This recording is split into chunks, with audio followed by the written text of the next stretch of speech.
Assalamualaikum warahmatullahi wabarakatuh. Alhamdulillah. Wassalatu wassalamu ala rasulillah Sayyidina wa maulana Muhammad ibni Abdillah wa ala alihi wa sahbihi wa mawalah. Asyhadu an la ilaha illallah wahdahu la syarikalah wa asyhadu anna sayyidana wa nabiyyana Muhammadan abduhu wa rasuluh la nabiyya ba'da. Sahabat Al-Azhar, jumpa lagi bersama kami di Masjid Agung Al-Azhar, membangun peradaban. Allahu Akbar.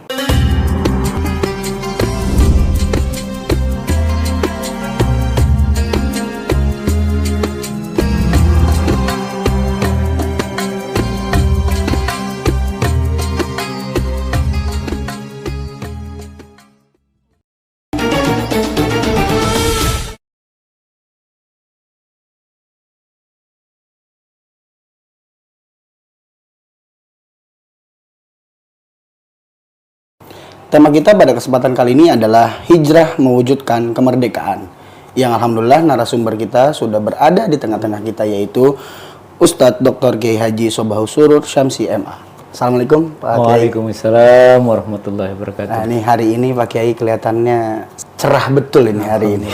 Hari kemerdekaan insyaallah. Hari kemerdekaan suasana kemerdekaan. Alhamdulillah. Sehat Pak Kiai ya? Alhamdulillah sehat. Nah, ini tema kita pada hari ini hijrah mewujudkan kemerdekaan nih Pak Kiai.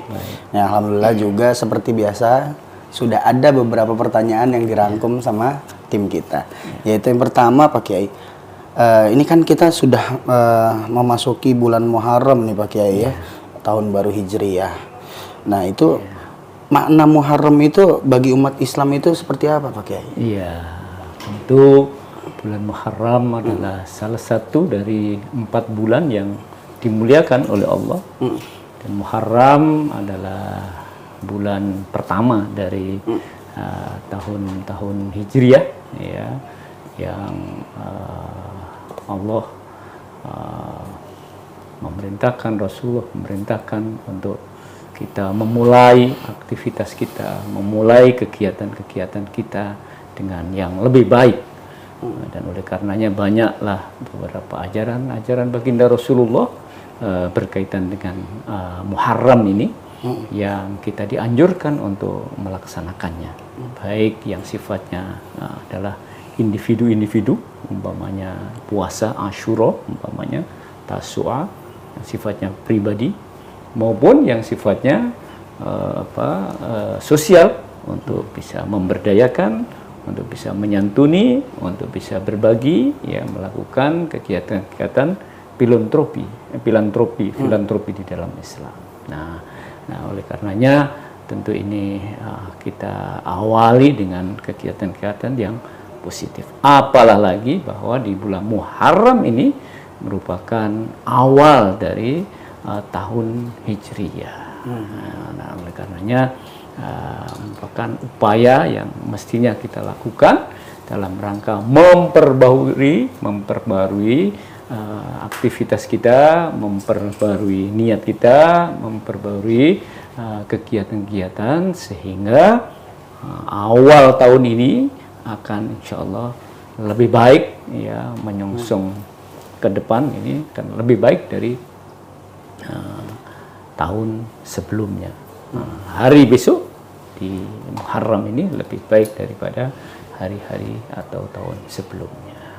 Dan oleh karenanya momen Muharram ini haruslah kita gunakan dengan sebaik-baiknya. Apalah lagi di bulan Muharram ini ada peristiwa penting, yaitu peristiwa untuk kita bangsa Indonesia, peristiwa 17 Agustus, bahkan hari ulang tahun kemerdekaan yang ke-77. Nah, terus ini kita kalau merujuk ke tema kita pada hari ini nih Pak Kiai, hijrah itu sendiri apa Kiai maknanya? Iya, hijrah itu kata-kata dalam bahasa Arab, hajaro yahjuru atau hajaro yuhajiru, hijrah, pindah. Tentu ini maknanya luas sekali. Ya, ada pindah tempat ke tempat yang lain, ada pindah dari satu kondisi kepada kondisi yang lain, ada pindah berubah dari satu sikap yang satu kepada sikap yang lain, dari satu keyakinan kepada keyakinan yang lain, dan banyak luas sekali pemahamannya yang intinya adalah menuju yang lebih baik. Bukan sebaliknya, bukan hijrah kepada dari baik menjadi jelek, bukan. Ya, dari susah menjadi dari senang menjadi susah, bukan. Tetapi lebih dari repot menjadi nyaman, bukan. Tetapi dari nyaman menjadi repot, bukan. Tapi dari yang suasana yang negatif menjadi kepada yang positif. Nah, tentu ini proses hijrah seperti ini membutuhkan waktu, membutuhkan perjuangan, membutuhkan kekuatan tekad yang terus-menerus, tidak selesai dalam satu waktu saja. Baik. Ya. Nah, lalu nih Pak Kiai, kemerdekaan dalam Islam itu yang bagaimana nih Pak Kiai? Jadi karena kan sering ya orang itu memaknai kemerdekaan atau kebebasan itu ya sesuka hatinya dia gitu, yang bahkan sampai nabrak aturan dan nabrak juga syariat Islam gitu Pak Kiai. Nah, ini gimana nih Pak Kiai? Kemerdekaan dalam Islam itu sebenarnya seperti apa Pak Kiai? Kemerdekaan di dalam Islam itu ada menggunakan istilah hurriyah, kebebasan. Ada menggunakan istilah istiqlal, kemerdekaan, independen, ya, istiqlal, merdeka dari intervensi asing, ya, ke dalam satu wilayah yang kita miliki, wilayah yang kita, jangan ada intervensi asing ke wilayah yang kita miliki, maka kita istiqlal, kita menjadi merdeka. Kita juga ada hurriyah, kebebasan, ya, kebebasan untuk tidak diganggu oleh orang lain. Kita punya kebebasan untuk berbicara, ya, kebebasan untuk berjalan, kebebasan untuk menentukan nasib kita, kebebasan untuk beragama, kebebasan untuk menjalankan kewajiban-kewajiban, kebebasan untuk mengikuti aturan-aturan, dan begitu seterusnya. Tentu saja kebebasan tidak berarti bebas sebebas-bebasnya. Tidak ada seseorang itu bebas sesuka hatinya lalu pergi sana di jalan tanpa menggunakan apa-apa begitu, mengatakan kan saya merdeka, saya bebas. Tentu tidak. Artinya hurriyatul fardi mahdudatun bi hurriyati ghairihi, bahwa kebebasan seseorang itu dibatasi oleh kebebasan yang lainnya. Artinya bebas tetap dengan mengikuti aturan-aturan. Nah, dalam konsep Islam, bebas di dalam Islam juga tetap mengikuti aturan syar'i, syariat yang diatur, yang diberikan oleh Allah Subhanahu wa ta'ala. Artinya kebebasan itu bebas dalam menjalankan, melaksanakan kewajiban-kewajiban, maupun bebas dalam mentaati larangan-larangan dari syariat yang ditetapkan oleh Allah Subhanahu wa ta'ala. Ya. Jadi merdeka itu berarti bukan yang bisa kita sesuka hati berbuat segalanya gitu ya, tapi tetap dalam koridor-koridor atau aturan-aturan yang memang sudah ada di syariat Islam gitu Pak Kiai ya. Nah, lalu ini bagaimana ajaran Islam sendiri tentang hijrah nih Pak Kiai untuk bisa kita dapat aplikasikan di dalam kehidupan sehari-hari dalam upaya mewujudkan kemerdekaan itu sendiri Pak Kiai? Ya, kalau kita lihat dari fakta Rasulullah dan para sahabat untuk mencapai kemerdekaan yang disebut dengan fatah. Idza jaa nasrullahi wal fatah. Fathu Makkah itu terjadi setelah perjuangan panjang, ya, perjuangan waktu di Mekah 10 tahun, tambah kemudian pergi, harus meninggalkan, harus hijrah ke Madinah. Setelah di Madinah juga tidak sepenuhnya kemudian langsung bisa balik ke Mekah. Butuh tahun pertama, tahun kedua, sampai tahun ke-10 baru balik lagi ke Mekah, membebaskan, ya. Al-Fatah itu. Idza jaa nasrullah, ketika datanglah pertolongan Allah, dan Al-Fatah, pembukaan, pembebasan. Butuh waktu berapa? Panjang.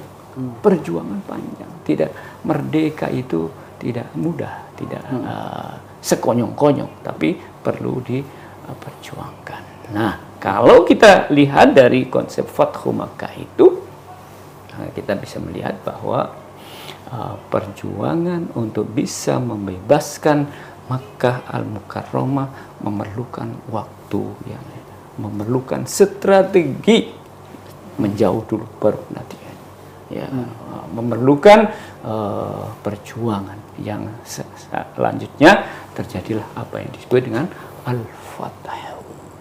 Nah, tampaklah kemudian setelah pembebasan kota Makkah itu, maka waraitan nasa yadkhuluna fi dinillahi afwaja. Itu terlihat betul di situ kebebasannya. Kalau sebelumnya nggak bebas, nggak berani menyatakan sebagai muslim, sebagai muslimah, sebagai seorang Islam, sebagai berani menyatakan masuk Islam, nggak berani karena berada dalam penindasan. Nah, maka ketika kemerdekaan itu dinyatakan, maka masyarakat berbondong-bondong menyatakan sikap saya masuk Islam, saya masuk Islam, saya masuk Islam. Bebas. Dan di dalam kebebasan itu ada keamanan. Aman di dalam Masjidil Haram, aman di perjalanan, aman masuk Islam, aman masuk ini, ada suasana keamanan. Dan itulah kemudian yang wujud di dalamnya kemerdekaan. Artinya di dalam Islam kemerdekaan itu kemudian diikuti dengan keberanian untuk menyatakan sikap Islam, sikap menjadi orang baik, sikap untuk mengubah dirinya dari kafir menuju ke Islam, dari musyrik menjadi ke tauhid, dari yang mungkar menjadi yang baik, dari jahiliyah, masyarakat jahiliyah menjadi masyarakat Islam, dan begitu seterusnya. Dan tentu saja ini membutuhkan perjuangan. Diingatkan di dalam An-Nasr itu, dalam surat An-Nasr itu dengan yang terakhir itu, waraitan nas fi dinillahi afwaja fasabbih bihamdi rabbika wastaghfirhu. Ada dua. Yang pertama adalah tasbih. Jadi memperoleh kemerdekaan itu sesungguhnya adalah berkat rahmat Allah Subhanahu wa Ta'ala, bukan karena kehebatan kita, bukan karena ini lalu kita menjadi sombong, tetapi adalah berkat rahmat Allah. Oleh karenanya kita mesti memperbanyak tasbih, memperbanyak mensucikan Allah, dengan cara memperteguh keimanan kita kepada Allah, dengan cara memperbanyak ibadah kita kepada Allah. Ini yang pertama, yaitu menyatakan tasbih, bahwa kekuatan, kesucian, kesuksesan semuanya itu adalah karena Allah. Nah, yang kedua adalah istighfar. Istighfar dari apa? Mungkin dulu sebelumnya kita banyak dosa-dosa sehingga kita terkungkung, kita terjajah, kita sengsara, ya, kita berada dalam penindasan karena kita banyak dosa. Dan oleh karenanya kita mesti minta ampun, dengan harapan tentu saja setelah diampuni ini kemerdekaan itu terus bisa lebih baik lagi. Jangan sampai nanti setelah merdeka malah dihantam, dijajah lagi, ya, tampaknya saja merdeka tapi dihukum, ditindas lagi, dijajah lagi oleh orang lain atau oleh kelompok lain. Maka satu adalah tasbih, yang kedua adalah istighfar. Nah, berarti Pak Kiai tadi kan digambarkan kondisi terjajah terus lalu sampai dengan merdeka. Nah, itu bisa dikategorikan juga sebagai hijrah nggak Pak Kiai? Kondisi tersebut itu? Ya, tentu ini semuanya tidak lepas dari mulai dalam rangka meraih kemerdekaan sendiri, itu juga ada upaya hijrah. Seperti yang dilakukan oleh Rasulullah, hijrah dulu baru kemudian Fathu Mekah. Tidak langsung Fathu Mekah, tapi dimulai dengan cara hijrah. Nah, apakah kemerdekaan itu sendiri adalah upaya untuk hijrah? Jawabannya iya. Iya. Hijrah dari suasana tertindas menjadi suasana yang bebas, yang merdeka. Nah, untuk saat ini nih Pak Kiai, untuk umat Muslim, umat Islam sendiri atau mungkin bangsa Indonesia, kira-kira ini sudah dalam kondisi merdeka atau belum nih Pak Kiai? Nah, lalu bagaimana kalau memang sudah merdeka, lalu bagaimana kita mengisi kemerdekaan tersebut? Betul, tentu saja atas nama atau sebagai bangsa Indonesia kita sudah dinyatakan oleh para pendiri bangsa ini bahwa kita telah merdeka pada tanggal 17 Agustus 1945. Sudah merdeka dari sisi kebangsaan dan sebagai negara yang tidak boleh lagi ada orang. Tetapi kemerdekaan itu adalah berkelanjutan. Kemerdekaan itu adalah dinamis. Tinggal bagaimana kita sebagai bangsa, kita sebagai warga untuk terus upaya mempertahankan kemerdekaan. Bisa jadi, ya, kalau kita tidak terus berupaya untuk terus merdeka, memperjuangkan kemerdekaan itu, pada suatu saatnya nanti, dan itu terjadi di negara-negara yang lain, terjajah kembali. Nah, maka perjuangan yang mesti kita lakukan tentu banyak hal. Kemerdekaan tidak hanya kemerdekaan dalam hal berbangsa dan bernegara, tetapi juga kemerdekaan dalam hal berkeyakinan sebagai seorang muslim, sebagai seorang mukmin umpamanya, menjaga kemerdekaan ini. Bagaimana agar kita bisa beribadah dengan leluasa sesuai dengan perintah-perintahnya tanpa ada intervensi, tanpa ada gangguan-gangguan dari pihak-pihak yang lain. Dari sisi kebebasan akidah sebagai seorang muslim, dari sisi kebebasan berpikir, bagaimana kita bisa bebas berpikir sehingga ilmu pengetahuan dan teknologi dan informasi dan ilmu kita, wawasan kita terus berkembang.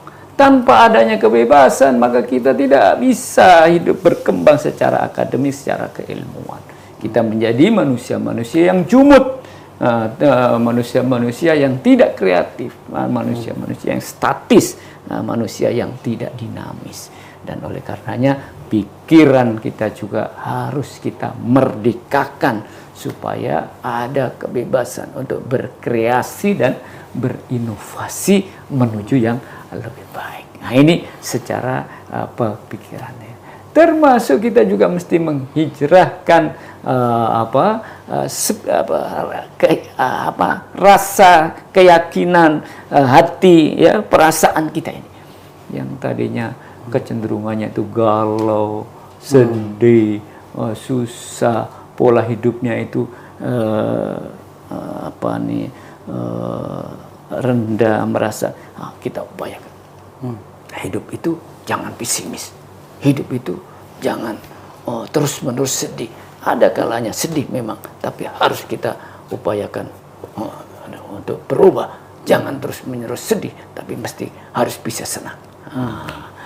Ini merasa minder, ya, merasa hina di hadapan orang, merasa rasa seperti itu harus kita hijrahkan. Tidak boleh. Kita harus punya sikap yang berani, sikap yang berani tampil untuk percaya diri dan begitu seterusnya. Dan ini harus kita ubah, termasuk perilaku kita, omongan kita, tutur kata kita, ya. Kalau di dalam ayat-ayat Al-Quran itu, dalam surat ayat-ayat yang kedua yang turun itu, ya ayyuhal muddatsir qum fa'andir wa rabbaka fakabbir. Itu adalah hijrah semua itu.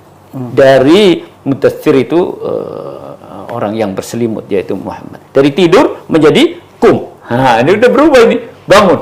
Kum fa'anzir. Wa rabbika fakabbir. Yang tadinya tidak membesarkan Allah, sekarang membesarkan Allah. Ini terjadi berapa? Wasiyabaka fatahhir. Bajumu, pakaianmu yang tadinya dibiarkan kotor, dibiarkan kumuh, dibiarkan lusuh, itu sekarang fatahhir, bersihkan. Ini kan upaya berubah, yang pakaian yang tadinya tidak, badan kita mungkin yang kurang bersih menjadi tambah baik. Rumah kita yang tadinya kurang menjadi jalanan kita yang tadinya kurang rapi, kurang bagus menjadi bagus. Apalagi pasar kita, termasuk sekolah kita, masjid kita yang tadinya kurang bagus menjadi ini perubahan wasiyabak fatur warujza fahjur. Bahkan disebutkan kata-kata hijrah langsung ini.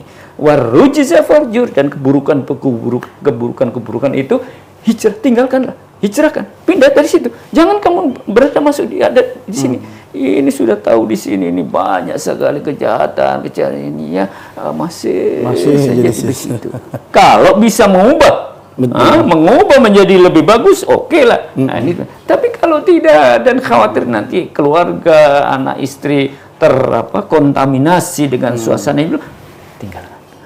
Ini wasiyabaka fatoi warujza fahjur. Nah, inilah perubahan-perubahan yang bisa kita lakukan dalam mengisi kemerdekaan ini dari berbagai lini kehidupan yang kita sekarang ini.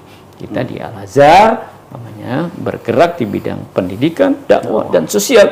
Maka kita berupaya untuk mengubah sistem pendidikan, kemudian sosial, kemudian dakwah, bagaimana kita mengupayakan, memikirkan untuk terus lebih bagus dari waktu ke waktu.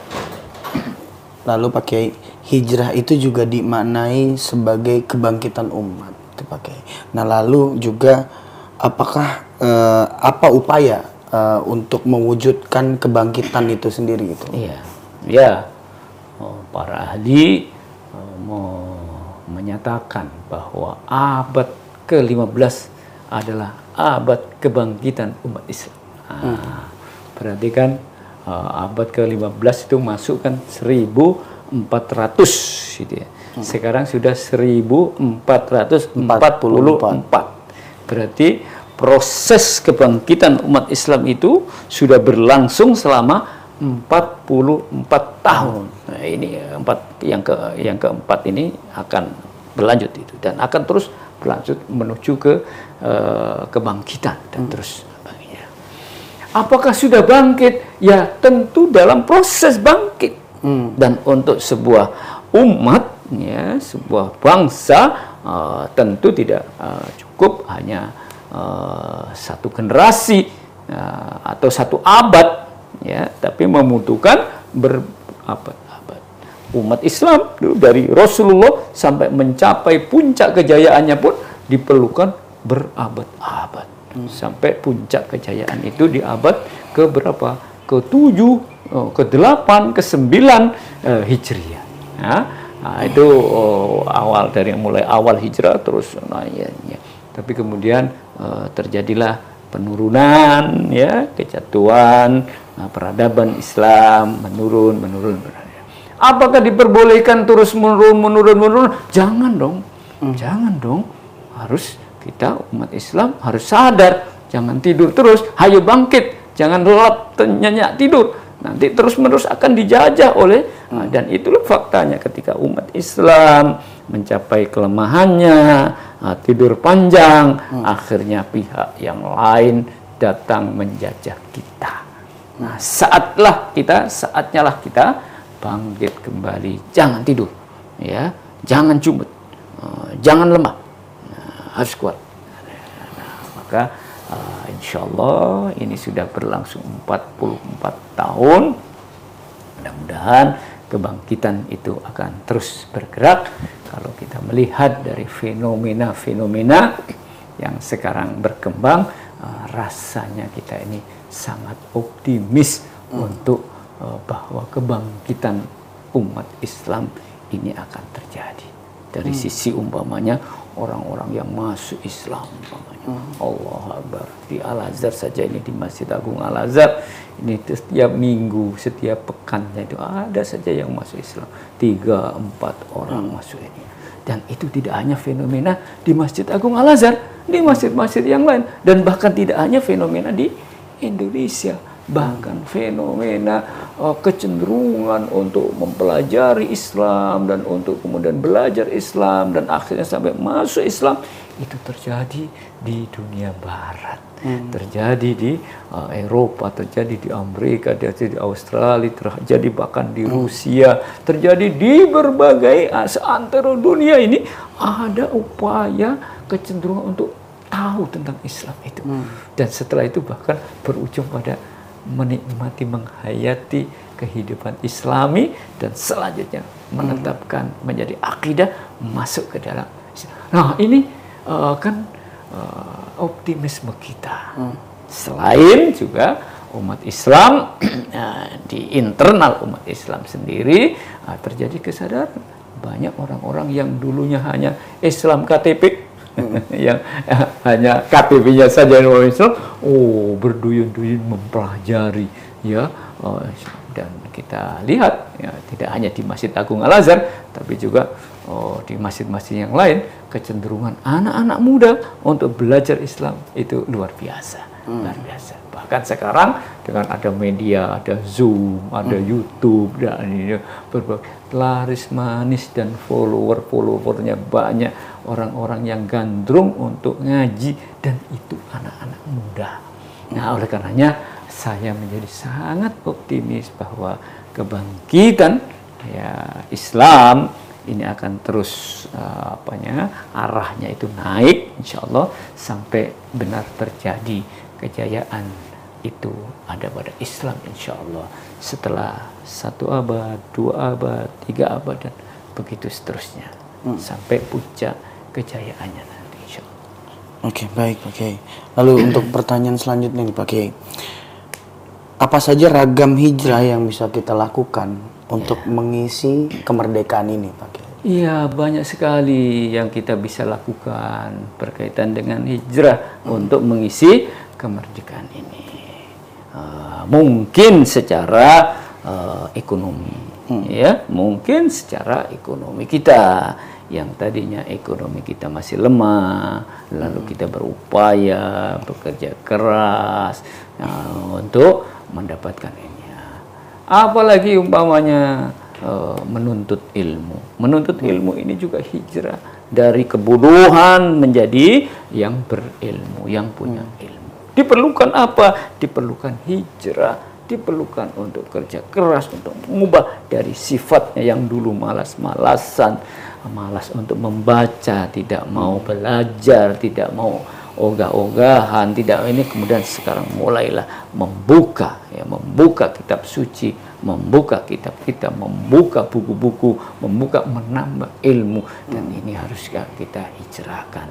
Nah, oleh karenanya banyak hal tentang pendidikan, tentang ekonomi, tentang juga perilaku, akhlak, ya, akhlak yang mungkin sebelumnya ini pergaulan, ya, antara satu orang dengan orang lain, pergaulannya kurang islami, umpamanya banyak kemungkaran, kemaksiatan, pergaulannya berhura-hura, suka hedonis, umpamanya sikap-sikap yang hedonis, maka ubah menjadi.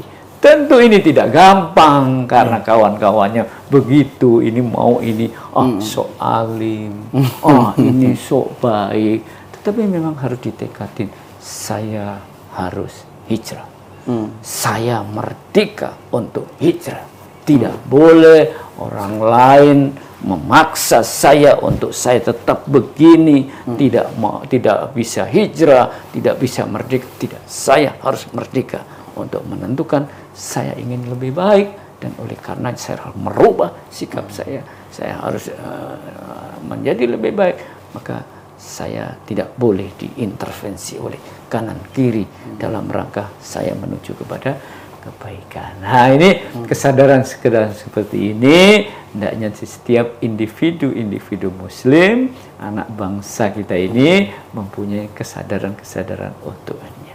Dari sikapnya, dari perilakunya, dari kata-katanya, ya, dari termasuk keyakinannya, ya, termasuk pekerjaannya, ya.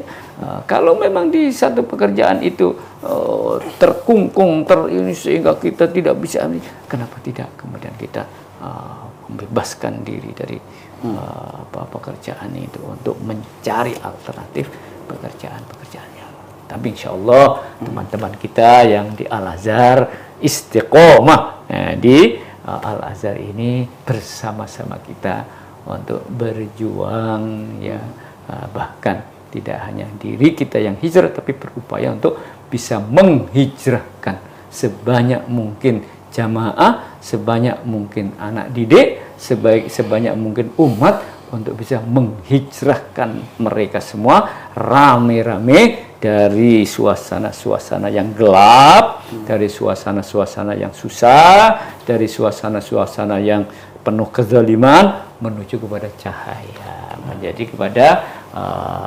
kebaikan-kebaikan, untuk kemajuan nanti insyaallah. Kayak gitu. Nah, lalu ini Pak Kiai, apa pesan Al-Quran untuk mengisi kemerdekaan? Ya, di dalam Al-Quran kata-kata kemerdekaan itu diistilahkan dengan Al-Fatah, ya. Tentu dipahami sebagai upaya untuk bebas, upaya untuk merdeka, upaya untuk membuka. Ada orang yang tidak mampu untuk membuka, mesti dibukakan oleh orang lain, dimerdekakan oleh orang lain. Maka di dalam Al-Quran banyak hal-hal yang perlu yang perlu kita ambil pelajaran tentang pembebasan itu. Umpamanya di surat Al-Ma'un umpamanya itu terlihat betul betapa umat Islam itu harus merdeka. Ara'aital ladzi yukadzibu biddin fadzalikal ladzi yad'ul yatim umpamanya, dan seterusnya, yad'ul yatim. Tahukah Anda siapa orang-orang yang mendustakan agama itu? Jawabannya adalah ara'aital ladzi yukadzibu fadzalikal ladzi yad'ul yatim, yaitu yang menolak orang-orang yatim. Artinya apa yang bisa kita lakukan? Bebaskanlah, merdekakanlah orang-orang yatim itu. Dan persis Muharram, ini anak yatim kita merdekakan kita. Wala yahuddu ala ta'amil miskin, wala yahuddu ala ta'amil miskin, dan tidak menolak kepada makanan orang-orang miskin. Apa berarti? Membebaskan orang-orang fakir, orang-orang miskin, memberdayakan mereka, memerdekakan mereka dari kemiskinan, dan begitu seterusnya. Jadi inilah kemerdekaan di dalam Islam itu banyak tentang harta benda, tentang ilmu, tentang sikap, tentang perilaku yang bisa kita lakukan. Tidak hanya merdeka untuk diri kita sendiri, tetapi memerdekakan orang lain. Dan sangat kemuliaan didapatkan dari setiap memerdekakan budak, ya umpamanya, memerdekakan orang-orang yang tertindas, memerdekakan orang-orang yang lemah. Itu semuanya adalah upaya-upaya yang bisa dilakukan oleh kita, oleh umat Islam dalam rangka upaya menjadikan kita terus-menerus merdeka. Jadi merdeka itu diperlukan at-ta'awun. Wa ta'awanu 'alal birri wat taqwa wa la ta'awanu 'alal ismi wal 'udwan. Tidak bisa hanya sendiri, ya. Merdeka kita bangsa Indonesia, merdeka dari penjajahan Belanda, Jepang dan sebagainya, itu diperlukan persatuan, saling bantu tolong untuk bersama-sama melawan penjajahan. Nah, kita sekarang ini sudah merdeka secara teritorial, tetapi masih ada hal-hal yang perlu kita merdekakan. Kemerdekaan dari sisi kebodohan, kemerdekaan dari sisi kemiskinan, kemudian dari sisi kesewenang-wenangan, dari sisi kezaliman yang bisa jadi terjadi walaupun negara ini sudah merdeka. Maka upaya terus-menerus ya bisa kita lakukan berkaitan dengan kemiskinan tadi, berkaitan dengan kebodohan itu pendidikan, berkaitan dengan kezaliman itu politik ya, berkaitan dengan dan begitu seterusnya, upaya-upaya yang bisa dilakukan sesuai dengan ajaran-ajaran Islam. Oke. Nah, ini terakhir Pak Kiai, pesan dan nasihat untuk sahabat Al-Azhar semua nih agar bisa konsisten dalam mengisi hijrah ini dan kemerdekaan ini Pak Kiai. Sahabat Al-Azhar yang berbahagia, tentu hijrah tidak hanya diucapkan, tapi hijrah itu perlu upaya yang terus-menerus.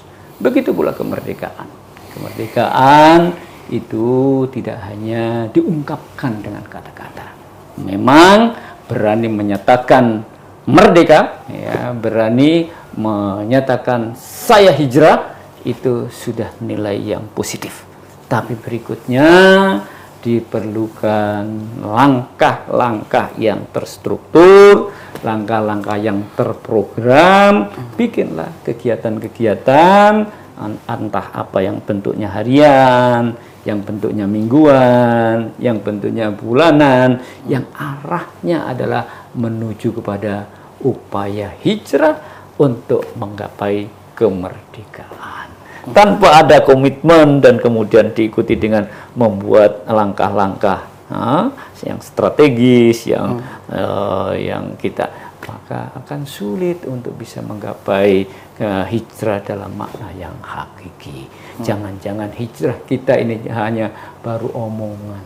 Jangan-jangan hijrah kita ini baru sebatas tampilan saja, tapi belum hakiki. Maka harus kita upayakan terus-menerus agar hijrah kita menjadi hijrah yang hakiki. Begitu pula kemerdekaan. Kemerdekaan jangan-jangan ini hanya jargon saja, hanya tulisan saja merdeka. Hanya ininya saja. Itu juga sudah hebat, itu juga sudah bagus, itu juga sudah mampu berani untuk membuat pernyataan. Itu sudah hebat, sudah berani angkat tangan mengatakan takbir, merdeka, merdeka Allah, sudah hebat. Tapi tidak cukup dengan itu. Agar terwujud kemerdekaan yang hakiki, maka dibuatlah kegiatan-kegiatan bagi adik-adik yang sedang belajar. Maka kegiatan mencapai kebebasan kemerdekaan dalam menggapai ilmu pengetahuan berarti belajar. Yang bekerja berarti yang berusaha, berarti langkah-langkah usaha apa yang bisa membebaskan saya, membebaskan anak istri saya, membebaskan keluarga saya, membebaskan masyarakat, dan begitulah seterusnya. Perlu upaya yang terus-menerus agar kemerdekaan itu tidak hanya dikobarkan dengan pernyataan merdeka, tapi juga diikuti dengan tindakan-tindakan yang nyata. Baik, terima kasih Pak Kiai. Demikian sahabat Al-Azhar untuk tema kita pada kali ini. Mudah-mudahan sahabat Al-Azhar semua bisa mengambil pelajaran dari tema kita pada kesempatan kali ini. Kurang lebihnya mohon maaf. Kita undur diri. Billahi taufiq wal hidayah. Wassalamualaikum warahmatullahi wabarakatuh. Waalaikumsalam. Masjid Agung Al-Azhar membangun peradaban. Allahu Akbar.